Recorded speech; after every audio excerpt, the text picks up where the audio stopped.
Sparky Anderson's baseball legacy next on Tigers Weekly.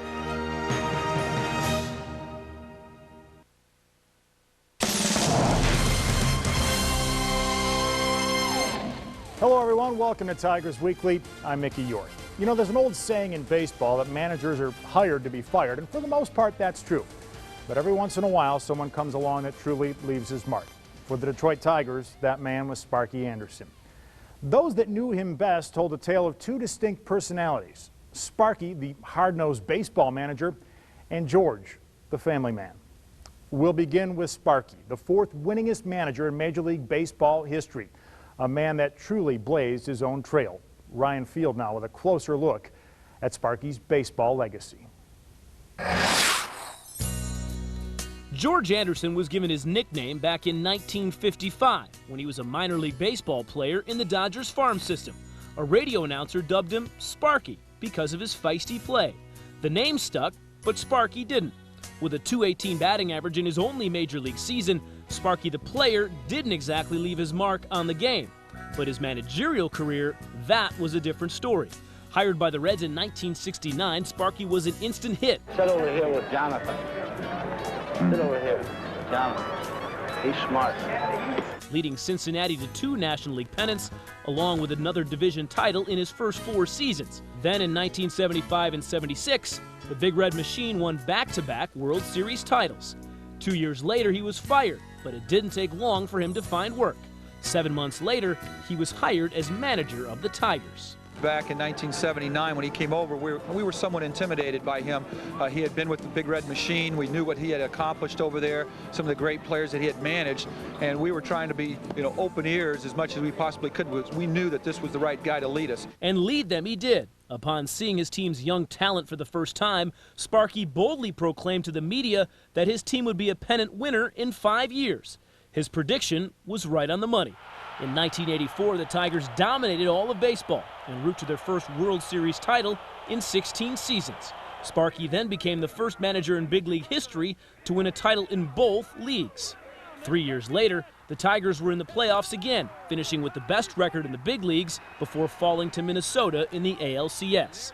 That would be the Tigers' last postseason appearance under Sparky's regime, which came to an end when he retired from the game on October 2nd, 1995.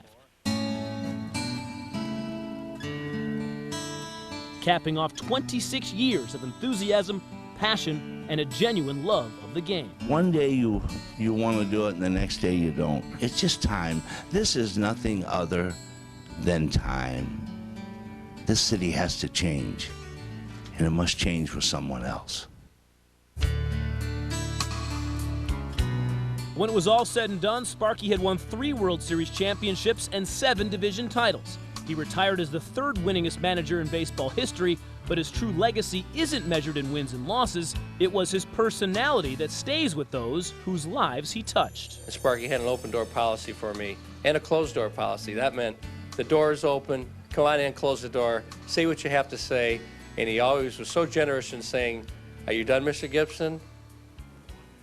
There's the door." George Lee Sparky Anderson.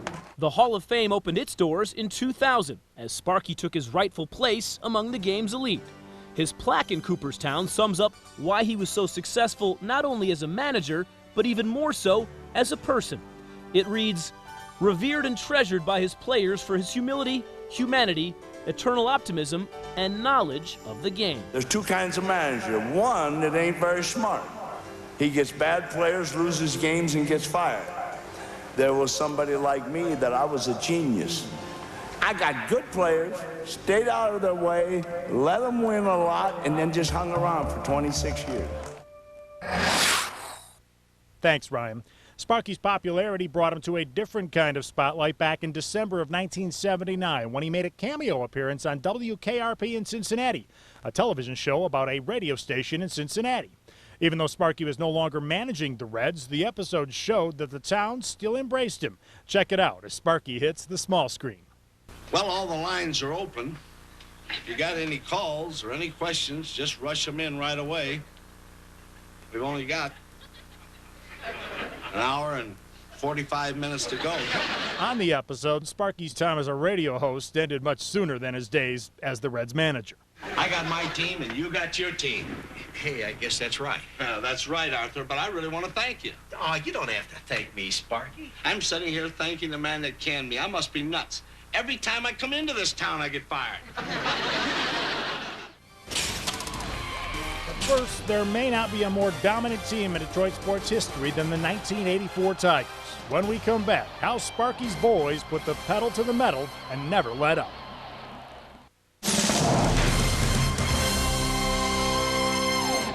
Welcome back to Tigers Weekly. This episode is all about Hall of Fame manager Sparky Anderson's legacy in baseball and in life. When Sparky took over the Tigers in 1979, Detroit had only been to the playoffs once since 1968. But with the organization's young players like Tram and Lou about to blossom, Sparky knew that something great was about to happen. That greatness arrived in 1984. Here's Matt Shepard. The 1984 club may very well have been the most dominant in franchise history. He's got it! The Tigers are the champions of 1984! When Sparky Anderson was hired in 1979, he promised a pennant within 5 years. He delivered on that promise with the help of a young and talented core group who came up through the minors together. We were a very close-knit group. Chemistry is very, very important, and we certainly had it back in '84. We grew as youngsters coming in at 20, 21 years old, and then 23, 24, the fans seen us get better and better and better. Because, you know, you can't beat youth. You really can't. I mean, especially when you know what you can do with it. And I think that when he made that statement, the pennant in '84, 5 years later, we did it. We knew we had a caliber of team that could compete. That squad had the best 40-game start in baseball history at 35-5. I think that just captivated, you know, all of baseball, so to speak. They wanted to see if we were really as for real as we were hoping we were going through it. But you know, I think anytime you get off to a start like that, the city just responds and you just take off. It started becoming a momentum type comment where every day we would come to the locker room, we go, we don't know how we're going to win today, we just know we're going to win. A lot of that had to do with Willie Hernandez, the league's Cy Young and most valuable player. But no player drove in 100 runs. Oh, a shot into the upper deck, I am sure. Only Lance Parrish hit more than 30 homers. Alan Trammell was the lone player to hit better than 300, and there was no 20-game winner on the staff. He got him on strike. I guess those numbers of the 30s and the 20s really don't mean that much as long as you got enough wins under your belt to go ahead and win the thing. You know, we had the Whitaker and the Trammell, and we had, you know, Jack and Lance and a lot of guys that were very, very good players, all-star players. But I think that team more than any had guys like Rusty Kuntz and Barbaro Garbet and Dave Bergman. These guys that come in and just kind of fit in. It's called team. One guy didn't just do it by himself. Every day, the pressure. We were a team that everybody contribute. But make no mistake about it, the 1984 Tigers had Sparky Anderson's fingerprints all over it, and his message was heard loud and clear. You freaking focus on this team because we got a good nucleus team, and you do it not for yourself, you do it for your team. You owe it to your teammates, and you owe it to your fans. So prepare yourself 100% and get your rest and do your job. Never forget one thing, Sparky was in control. I mean, and I think that was one of the things that he had, that no matter who was there, what was going on, there was one man that was a leader, and it was Sparky Anderson. Coming up on Tigers Weekly, nothing embodies Sparky's legacy in the community more than catch. Find out what it is and how it just might be the most important part of Sparky's legacy. Next. Let's take a look at what the Tigers are up to in your community. The Tigers believe that every child deserves a chance to play baseball. So the organization is doing their best to keep kids from Metro Detroit in the game. And the Gloves for Kids program is a great way to do just that. Gloves for Kids is the Detroit Tigers Foundation and Detroit Tigers Equipment Collection Program, where we collect new and gently used equipment for youth baseball organizations or youth softball organizations who might be in need of equipment. So we collect everything here, and then we turn around and donate it back to the community. Tigers players like Dan Schlereth and Don Kelly regularly make appearances throughout the season to sign autographs for fans and promote this important program. A lot of people look forward to things like this, and I know we're proud to do things for the community like this, and I think it's good on both parties. And you want to get out and see the kids and get baseball's a big part of Detroit, I think, and you know, the fan support for the Tigers is huge, and we just want to give back to the community. You're watching Tigers Weekly on Fox Sports Detroit. Is there any better sports town than Detroit? Is there any better show than Tigers Weekly?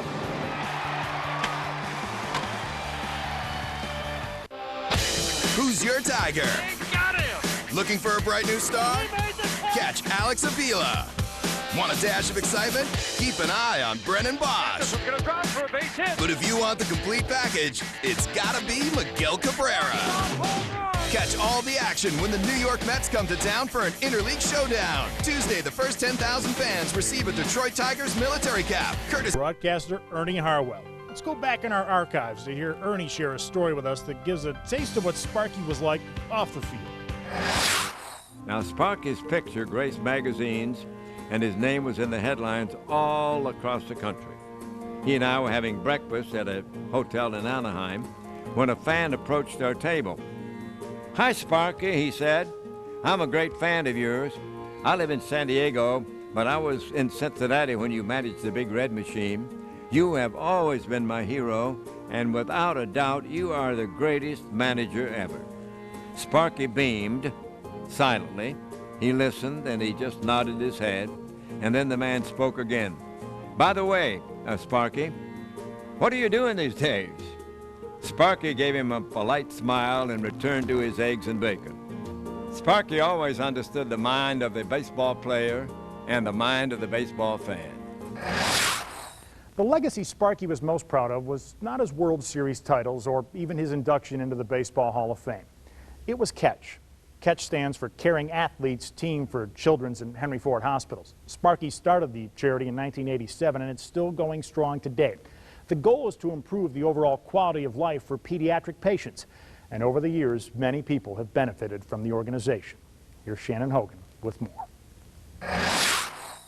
I just believe when you come into a city and you accept their money, you owe that city something. And you owe the people of that city something, and especially children. Sparky Anderson already had the core values, and when he visited a sick little boy in the hospital in 1987, an idea was hatched. He had a vision of what he wanted to do. He didn't know all the details of how he was going to get it done, but he wanted to set up a charity, such as Catch, that would help underprivileged kids in the city of Detroit, primarily at Children's Hospital and Henry Ford Hospital. Sparky became obsessed with creating and building the children's charity Catch. And for more than 20 years, Catch has provided critically ill children and their families with items and services that are not covered by any other means. Hey, Iceland. Hi, Mommy, baby. Okay. 4 years ago, Kimyata Jones gave birth to a beautiful little girl named Iceland. Iceland was born with a small heart and has had to undergo 3 surgeries to help keep her alive. Sometimes to get in my heart, I see her struggling, trying to breathe and just trying to hold on. When Kimyata's car stopped running, she was worried she wouldn't be able to spend as much time with her daughter in the hospital. Catch found out about her situation and helped her buy a new car. That was one less thing I had to worry about. And all of my focus could have been on my girls and Iceland being in the hospital and just being there for her. Kimyata never had the chance to meet Sparky Anderson, but every day she benefits from the former Tigers' legacy. He's still here in spirit because he's still rubbing off on people and touching people's hearts to do the things that he has done to bless others. Sparky wasn't just involved with helping to raise money for Catch. Through their annual golf tournament and sports memorabilia auction, nothing meant more to him than his visits to sick children in the hospital. He was very generous with his time. He'd show up at hospitals, I can't even tell you how many times, unannounced, very quietly, no media, but we'd go over there and he'd just go visit the kids. That's how much his charity meant to him. This, and you'll laugh at this, means more to me than the 5 World Series. It means more to me than the Hall of Fame. That's a name. These are real people, these children. The other is just titles. Titles are, you can post them in the paper tomorrow. They don't mean nothing. Those children, you don't post them in the paper. They're real. Sparky Anderson is surely smiling down on the children of Detroit, who he continues to help through the legacy he left with Catch.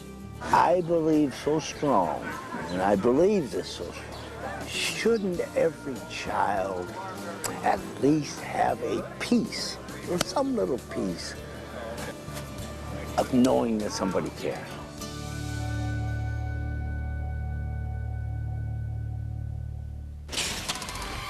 Coming up on Tigers Weekly, during his days as a manager, Sparky sang high praises for his players, and the feeling was mutual. Stay tuned to hear how players today are benefiting from Sparky's lessons even after he's gone.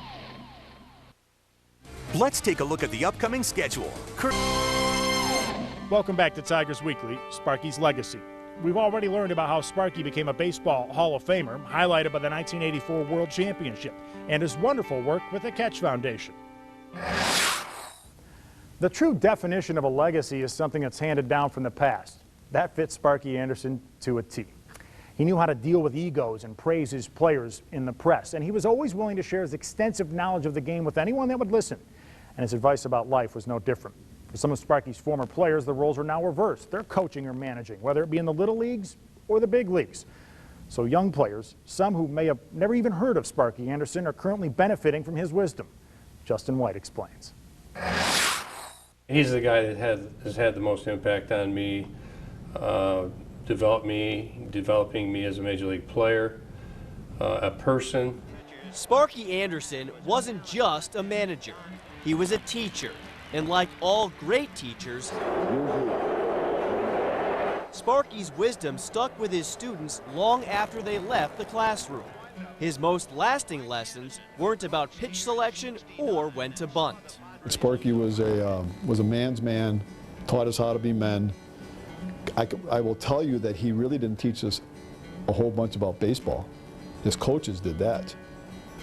But he knew how to run that locker room, and he knew how to run a team, and he knew how to run the game. When he took over as Tigers manager in 1979, Sparky inherited a team full of promising young pupils. It was up to Sparky to tap into their potential. We have the kids with the ability. It's just how much they want it. I don't know yet how much these kids want it. But his players knew exactly what he wanted. Respecting the game was one of the most significant subjects in Sparky's syllabus. And it didn't take his students long to understand how to make the grade in his class. There would be times where, let's say you hit a ball back to the pitcher and you ran down to first base maybe 50%. You know, he would quietly come over to you, put his arm around you, and he would say something like, "That's not how you play the game." What he was trying to do was teach us really how to play the game and how to win at the major league level, and we did not know that. So, I mean, we thought we were good, we were somewhat cocky, but he was able to channel that and teach us the right way. His students have now become teachers, teaching the lessons from the school of Sparky to young players today. I'll never forget him telling me that there's certain things that will never be wrong in the game, and I remember those, and I utilize them for our benefit till this day. It's just how we play, that's all we know. And so when we're talking to our players, that's just part of it. And so each and every day, they are impacted by Sparky Anderson. And it's not just big leaguers who are reaping the benefits of Sparky's teachings. Dave Bergman works with several teams in Grosse Pointe, sharing pearls of wisdom he learned from his Hall of Fame manager. And one of the kids he coaches has a very familiar last name. Anything that a major league coach can do, I mean, and he can portray it into my coach, I mean, that's got to be pretty big. That'll really advance me on and further following my dream of being a pro baseball player. You don't break a sweat, you're not ready. You guys heard that before? Yeah. Sparky used to say, never be ashamed if you made a mistake, but yet you were going at it 100%. And that's what I bring to these kids. From one generation to another, lessons from Sparky are passed on. You won't find his teachings in any textbook, yet they're ingrained in his scholars. And more than wins or World Series titles, therein lies the legacy of Sparky Anderson. Justin, thank you. We hope you've enjoyed this look at Sparky's legacy. Although he may be gone, he will forever live on in baseball and in the community. We leave you now with his own unique words. Sparky, how do you want to be remembered by the Detroit baseball fans? I came here, I gave, and I never stole. I never stole one thing in my career, and never will. First of all, let me say this, that it's wonderful, and baseball has been so great to all of you fans that have been able to watch it over the years, and it's certainly been extra special to me. But there's nothing in this world that you will ever do that's better than helping a child. I don't say this in bragging on our behalf. You know why it's going on without us? Because we put so much into it that we left so much there. And that's how it goes on without it, because we still are there. And I've always said this, if I give you everything I got, when I'm done, there's nothing more to give, and I don't need to go there for your adulations and your hellos. I was there.